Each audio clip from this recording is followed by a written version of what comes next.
the Bodhisattva path is a recognition that the best way to serve is as a free being.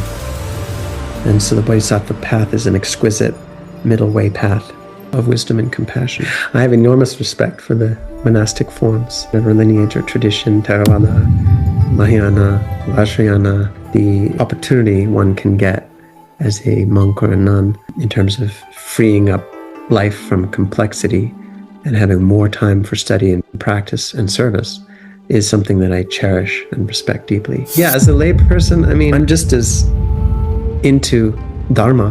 My life is just as centered around Dharma as it ever was before I was ordained, when I was ordained, and now as a layperson.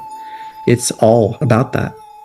There's just more ways to make mistakes as a layperson. There's fewer guardrails and fewer reminders because our heads aren't shaved and we don't wear robes every day. We have to put extra effort into remembering the practice and the ethical lines and the trainings. So it's harder, I think, to practice as a layperson. The constant reminders I got when I was ordained were extremely helpful. The moment I woke up and touched my head, it was shaved. I only had one pair of clothes, and it was a Dharma robe. Nothing to choose, no time to take, no need to go clothes shopping. And every time I wore it and put it on and cleaned it, it reminded me of my vows. So that constant reminder, that training in mindfulness is exquisite.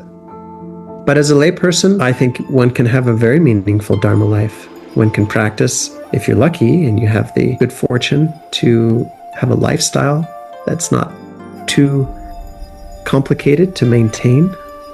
And if you have your own ethical principles by which you live your life, whatever precepts you have, hopefully you try to not harm others at the root and practice ahimsa of nonviolence towards beings. And then that, of course, can manifest in more subtle ways, like not killing, not stealing, not lying, and not slandering, and many, many, many, many branches. Whatever precepts one holds, whether one is celibate or not celibate, Dharma can be at the center of one's life.